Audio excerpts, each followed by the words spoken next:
March 15, 2024 அன்று 4 புதிய மாநகராட்சிகள் அறிவிக்கப்பட்டுள்ளது. புதுக்கோட்டை, நாமக்கல், திருவண்ணாமலை, காரைக்குடி.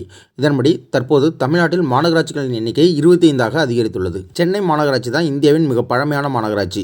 இந்தியாவின் முதல் மாநகராட்சி எதுன்னு கேட்டாலும் சென்னை மாநகராட்சி தான். தற்போதைக்கு மார்ச் 2024 4 மாநகராட்சிகள் அறிவிக்கப்பட்டு மொத்தம் 25 மாநகராட்சிகள் தமிழகத்தில் உள்ளது.